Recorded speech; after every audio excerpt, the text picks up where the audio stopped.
தொடர்ந்தும் கணேசன் குரலுடன் இணைந்திருக்கின்ற உங்கள் அனைவருக்கும் வணக்கம். இலங்கையினுடைய மக்களுக்கு, அதாவது வருமானம் குறைந்த அனைத்து மக்களுக்கும் நிவாரணங்கள் வழங்கப்பட போவதாக அமைச்சர் கந்துன் நெத்தி கூறியிருக்கின்றார். எனவே இது ஒரு மகிழ்ச்சியான செய்தி. அதாவது அனைத்து துறைகளிலும் தற்போது வருமானங்கள் அதிகரித்திருப்பதனால் வரி விதிக்க வேண்டிய அவசியமில்லை. எனவே வரிகளை குறைப்பதற்கான முயற்சிகள் மேற்கொள்ளப்பட்டு வருகிறது என்று சொல்லியும், அனைத்து மக்களுக்கு நிவாரணம் வழங்கப்பட போகிறது என்று சொல்லியும், குறிப்பாக வருமானம் குறைந்த மக்களுக்கு நிவாரணங்கள் வழங்குவதற்கு அரசாங்கம் தீர்மானித்திருப்பதாகவும் ஒரு மகிழ்ச்சியான செய்தியை தெரிவித்திருக்கின்றார். நேற்றைய தினம் பொருளாதார மத்திய நிலையத்தை யாழ்ப்பாணத்தில் திறக்க வந்த அமைச்சர்களுக்கு மத்தியில் யாழ் மாவட்ட கடற்தொழில் நீரியல் துறை அமைச்சர் ஒரு சம்பவத்தை கூறியிருக்கின்றார். போதைப்பொருள் வியாபாரிகளை பாதுகாத்தவர் ராஜபக்ச என்று சொல்லியும், மத்திய வங்கியில் கொள்ளி அடித்தவர் ரணில் என்று சொல்லியும், இவர்கள் தற்போது இணைந்திருக்கின்றார்கள், திருடர்கள் இணைந்திருக்கின்றார்கள். தற்போது இருவரும், அதாவது ரணில் மஹிந்த ராஜபக்சனுடைய வீட்டுக்கு சென்று அவரை சந்தித்திருந்திருக்கிறார். எனவே திருடர்கள் இருந்திருக்கிறார்கள். இவர்கள் இருவரும் இனவாதத்தை பரப்பி, இனவாதத்தை கக்கி அதன் வழியே ஆட்சியை கைப்பற்றலாம் என்று யோசிக்கின்றார்கள். அது நடைமுறைக்கு சாத்தியமல்ல என்று சொல்லி அந்த பல உண்மைகளை வெளியிட்டிருக்கின்றார். இது சம்பந்தமான விரிவான விளக்கத்தை நாங்கள் பின்னர் பார்ப்போம். விவசாயிகள் எதிர்கொள்ளும் பிரச்சனை தீர்க்கப்படும் என்று சொல்லி யாழ் வந்த அமைச்சர் வசந்த சமரசிங்க தெரிவித்திருக்கின்றார். யாழ்ப்பாணத்தில் நேற்று பொருளாதார மத்திய நிலையத்தை மட்டியல் பகுதியில் திறந்த போது பல்வேறு சர்ச்சைகள் அங்கு எழுந்தது. விவசாயிகள் தங்களுடைய பிரச்சனைகளை முன்வைத்தார்கள். அதன் போது அமைச்சர்களுடன் முரண்பட்ட நிலையில் காணப்பட்டார்கள் விவசாயிகள் மற்றும் வியாபாரிகள். எனவே இந்த பிரச்சனைக்கு தீர்வு காணப்படும் என்று சொல்லி அமைச்சர் சொல்லியிருக்கின்றார். ஒரு அமைச்சர் வசந்த சமரசிங்க இந்த கருத்தை வெளியிட்டிருக்கின்றார். முல்லைத்தீவு மாவட்டத்தில் சுகையினம் காரணமாக ஒரு மாணவன் இறந்திருக்கின்றார். தொழில்நுட்பத்துறையில் உயர்தர கல்வி கற்று மாவட்ட ரீதியில் முதல் நிலை பெற்ற ஒரு மாணவன் சிறுநீரக மாற்று அறுவை சிகிச்சை பலனளிக்காமல் சிறுநீரக மாற்று சிகிச்சையின் போது அந்த சிகிச்சை பலனளிக்காமல் இறந்திருக்கின்றார். உண்மையில் இது ஒரு கவலையான விடயம். மேலும் சாவகச்சேரி நுணாவில் பகுதியில் மோட்டார் சைக்கிள் ஒன்று காருடன் மோதி விபத்துக்குள்ளானதில் இருவர் படுகாயமடைந்திருக்கின்றார்கள். இது சம்பந்தமான கேள்வி. லலித் குவான் கடத்தப்பட்டு காணாமல் போன சம்பந்தமாக மீண்டும் அழைக்கப்பட உள்ளார் கோத்தபாய. ஏனென்று சொன்னால் இந்த காலப்பகுதியில் லலித் குவான் கடத்தப்பட்டு காணாமல் போன காலப்பகுதியில் பாதுகாப்பு செயலாளராக இருந்தவர் கோத்தபாய ராஜபக்ச. எனவே அவரிடம் விசாரணைகளை மேற்கொள்ளப்பட போகிறது என்று சொல்லி கருத்து வெளியிடப்பட்டிருக்கின்றது. எனவே இது சம்பந்தமாக நாங்கள் மீண்டும் விரிவாக பார்க்க உள்ளோம். எரிபொருட்களின் விலைகள் குறைவு. நேற்று நள்ளிரவிலிருந்து எரிபொருட்களின் விலை குறைக்கப்பட்டிருக்கின்றது. எனவே இதுவும் ஒரு மகிழ்ச்சியான செய்தியாகத்தான் காணப்படுகின்றது. ரக்பி வீரர் வசீம் தஜூதீன் படுகொலை செய்யப்பட்ட சம்பவம் தொடர்பாக ஒரு அதிர்ச்சி தகவல் வெளியிடப்பட்டிருக்கின்றது. இது சம்பந்தமான ஒரு விரிவான விளக்கத்தையும் பார்க்க போகின்றோம். ஜப்பானுக்கு அண்மையில் மேற்கொண்ட இலங்கை விஜயத்தை மேற்கொண்ட ஜனாதிபதி பல்வேறுபட்ட அரசியல் தலைவர்களையும் பல்வேறு தொழில் நிறுவன உரிமையாளர்களையும் சந்தித்திருக்கின்றார். நிப்போன் நிறுவனத்தின் ஸ்தாபகரை சந்தித்திருக்கின்றார். இவர் இலங்கையில் உள்ள 100 பாடசாலைகளை அபிவிருத்தி செய்வதற்கு மறுசீரமைப்பதற்கான உதவிகளை வழங்கலாம் என்று சொல்லி கூறியிருக்கின்றார். இந்த சம்பவம் தொடர்பான ஒரு விரிவான மகிழ்ச்சியான செய்தியை நாங்கள் பிறகு பார்க்க போகின்றோம். எனவே இது போன்ற செய்திகளை நீங்கள் பார்ப்பதற்கு எமது காணொலிக்கு சப்ஸ்கிரைப் பண்ணி, ஷேர் பண்ணி, கமெண்ட்ஸ் பண்ணி, லைக் பண்ணுங்கள். அருகில் இருக்கின்ற அந்த பெல் ஐகானை கிளிக் பண்ணி நாங்கள் போடுகின்ற காணொலிகள் அனைத்தையும் உடனுக்குடன் பார்க்கக்கூடியவாறான நோட்டிஃபிகேஷனை ஏற்படுத்திக் கொள்ளுங்கள்.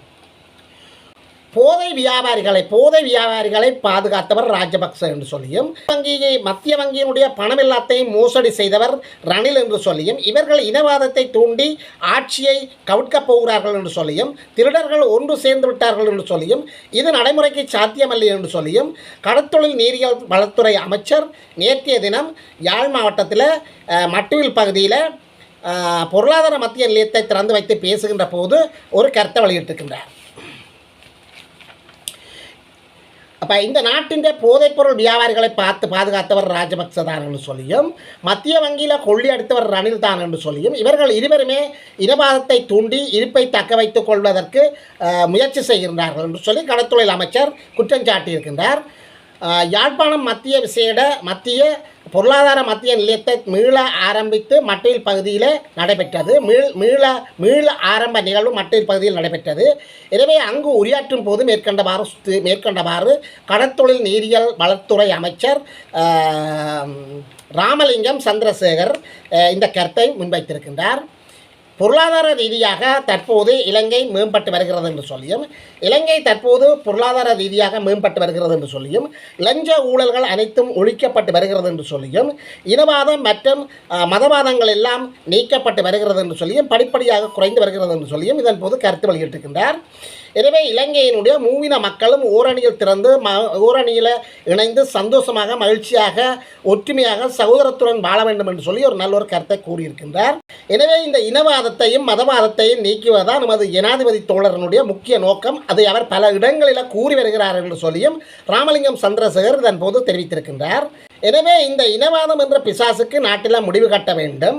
பழைய இனவாத பிசாசுகள் தற்போது நாட்டில் இருக்கின்றது என்று சொல்லியும், இவர்களை உண்மையிலே அடியோடு அழிக்க வேண்டிய ஒரு காலம் கனிந்திருக்கிறது என்று சொல்லியும், இனவாதத்தை கக்கின்றவர்கள்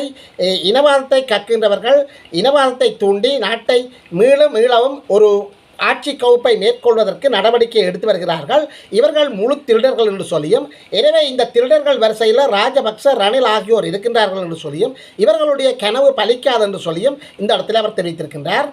பழைய பிசாசுகள் மீண்டெழுவதை காண முடிகின்றது என்று சொல்லியும், பழைய பிசாசுகளை மீண்டெழுவதை தடுப்பதற்கான நடவடிக்கைகள் மேற்கொள்ளப்பட்டு வருகிறது என்று சொல்லியும், எனவே இப்பொழுது ஓரணியில் திருடர்கள் அனைவரும் இணைந்திருக்கின்றார்கள் என்று சொல்லியும், சாதி அதிகார சதி, எனவே இவர்கள் அதிகாரத்தை சதி மூலம் ஆட்சியை கைப்பற்றுவதற்கான நடவடிக்கைகளை முன்னிட்டு வருகிறார்கள் என்று சொல்லியும், திருடர்களுடைய முயற்சி ஒருபோதும் நடைமுறைக்கு சாத்தியப்பட்டு வராது என்று சொல்லியும் இந்த நிகழ்வில் கலந்து கொண்டு கடற்தொழில் நீரியல் வளத்துறை அமைச்சர் தன்னுடைய கருத்தை பதிவாக்கி இருக்கின்றார்.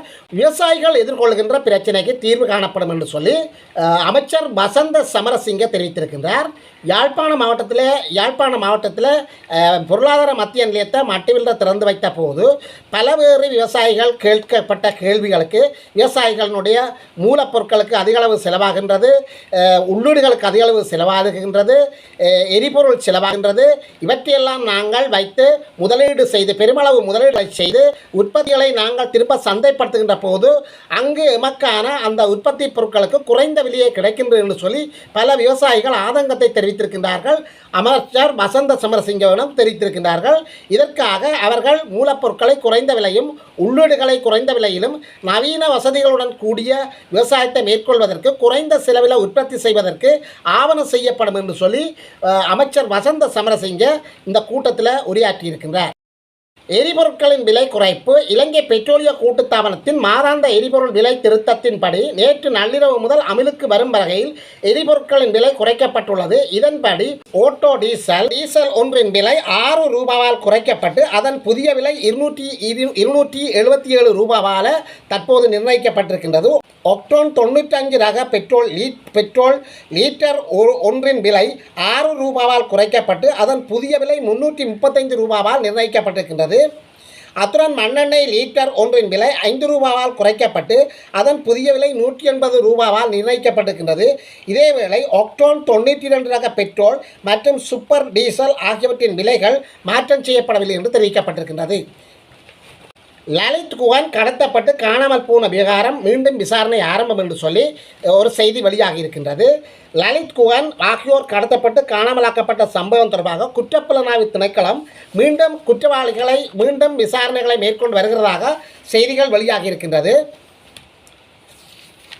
மனித உரிமை செயற்பாட்டாளர்களான லலித்குமார் வீரராஜ் மற்றும் குவன் முருகானந்தன் ஆகிய இருவரும் 2021 டிசம்பர் 9 யாழ்ப்பாணத்தில் வைத்து காணாமல் போயிருக்கின்றார்கள். பின்னர் மேற்கொண்ட விசாரணைகளுக்கு அமைய அது ஒரு கடத்தல் சம்பவம் என்று வெளிக்கொணரப்பட்டதுடன் விடயம் தொடர்பான நீதிமன்ற நடவடிக்கைகளும் முன்னெடுக்கப்பட்டிருந்தது. குறித்த நீதிமன்ற நடவடிக்கைகளின் போது சம்பவம் இடம்பெற்ற காலப்பகுதியில் பாதுகாப்பு செயலாளராக கடமையாற்றிய கோட்டபாய ராஜபக்சவிடம் சாட்சி விசாரணைகள் மேற்கொள்ளப்படவிருந்தது.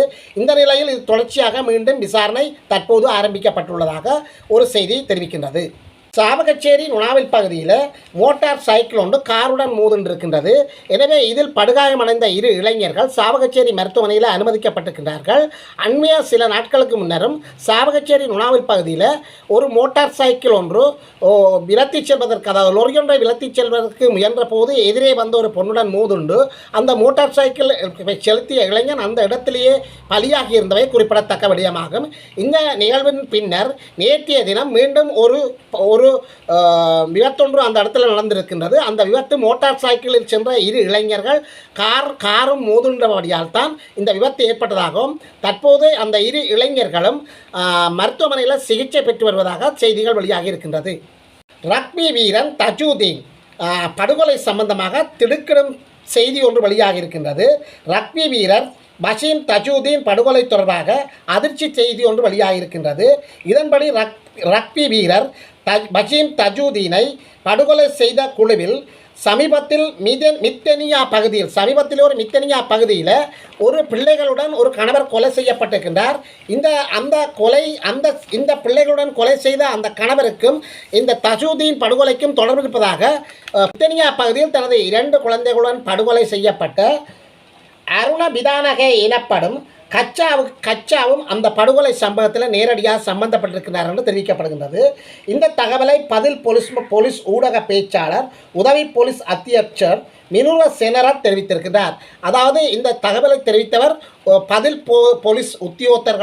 பதில் போலீஸ் அத்தியட்சரான பேச்சாளர் தான் இந்த தகவலை தெரிவித்திருக்கின்றார். அனுரா குமார திசாநாயக்கா பேரம் பேசியிருக்கின்றார். நிப்போன் மன்றத்தினுடைய தலைவருடன் இந்த பேச்சுவார்த்தை நடத்தப்பட்டிருக்கின்றது. இந்த பேச்சுவார்த்தை குறித்த ஒரு ஓட்டலில் நடைபெற்றிருக்கின்றது. நிப்போன் மன்றத்தின் தலைவருடன் பேச்சுவார்த்தைகளை மேற்கொள்கின்ற போது அவர் 100 பாடசாலைகளை அபிவிருத்தி செய்வதற்கும் புனரமைப்பு செய்வதற்கும் பெருமளவு நிதிகளை தான் தருவதாக ஒப்புக்கொண்டிருக்கின்றார். தற்போது அரசினுடைய வருமானம் அனைத்து துறைகளிலும் அதிகரித்திருப்பது காரணமாக மக்களுக்கு நிவாரணங்கள் வழங்கும் சூழல் உருவாகி இருக்கிறதாக அமைச்சர் கந்துன் நெத்தி கூறியிருக்கின்றார்.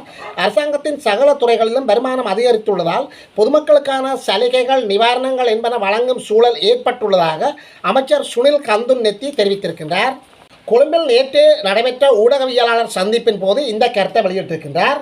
தற்போதைய அரசாங்கம் சகல துறைகளிலும் எதிர்பார்த்த அளவு முன்னேற்றம் கண்டு காணப்படுவதால் அனைத்து துறைகளிலும் அதிகரித்த வருமானம் காணப்படுவதால் அந்த வருமானங்கள் அதிகரித்து காணப்படுவதால் மக்களுக்கு வழங்கப்பட்ட வரிச்சுமை நீக்குவதற்கு காலம் கனிந்திருப்பதாக கூறுகின்றார். இந்த வரிச்சுமைகளை மனிதாயமான அடிப்படையில் குறைப்பதற்கான நடவடிக்கைகளை தங்களுடைய அரசு மேற்கொண்டு வருவதாகவும் கந்துன்னத்தி கூறியிருக்கின்றார். எனவே இந்த நிலையில் வரிகள் விதிக்கவோ வரிகளை அதிகரிக்கவோ தேவையில்லை என்று சொல்லி கந்துன்னத்தி மேலும் தெரிவித்திருக்கின்றார். அத்துடன் பொதுமக்களுக்கு சலுகைகள் அடிப்படையில் நிவாரணங்கள் வழங்குவதற்கும் நடவடிக்கைகளை அரசாங்கம் மேற்கொள்வதாக அவர் தெரிவித்திருக்கின்றார். இதுபோன்ற செய்திகளை பார்ப்பதற்கு எமது காணொலியில் தொடர்ந்தும் இணைந்து கொண்டிருக்குங்கள். மீண்டும் இதுபோன்ற இன்னொரு செய்தியில் உங்களை வந்து சந்திக்கும் வரை உங்களிடமிருந்து விடைபெற்றுக் கொள்கின்றேன். நன்றி, வணக்கம்.